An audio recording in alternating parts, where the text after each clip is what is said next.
Hey guys, it's Warren here and welcome back to the LEGO family channel. Now today we're going to be making a couple of fun tabletop games you can build using Duplo bricks, including Blow Football and this board game race. So let's get building. Now for our Blow Football game, all you'll need is a large surface to build your miniature football pitch on. Simply use some 4x2 Duplo bricks to build the sides and the ends of your football pitch. And why not leave a comment below this video and tell us what sporting games you've enjoyed playing using Duplo bricks.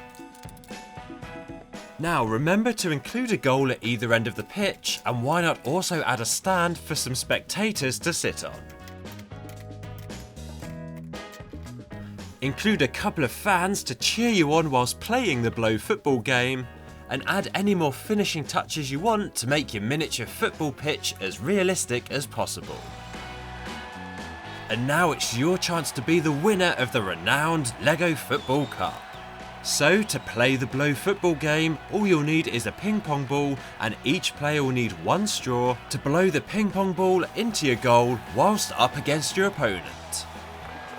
And why not stack some coloured Duplo bricks for each team to keep score to see who will be the winner of your football tournament. And now for a brief history lesson in the game of football. Did you know that the earliest form of football was established as a Chinese competitive game around the 2nd century BC? And since then it's become the world's most popular sport, being played in over 200 countries. Okay, and now for our next tabletop Duplo game. Here's how to make a board game race. The aim of the game is to use a dice and be the first to get your Duplo character from one end of the board to the other. So, using a trusty base plate, add 2 lines of 2x2 bricks going from one end of the plate to the other, then add a finishing line at the end.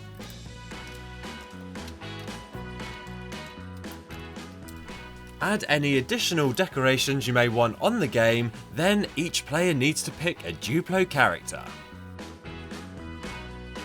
Place your characters at the starting point at the opposite end of your base plate, then each player should take it in turns to roll the dice.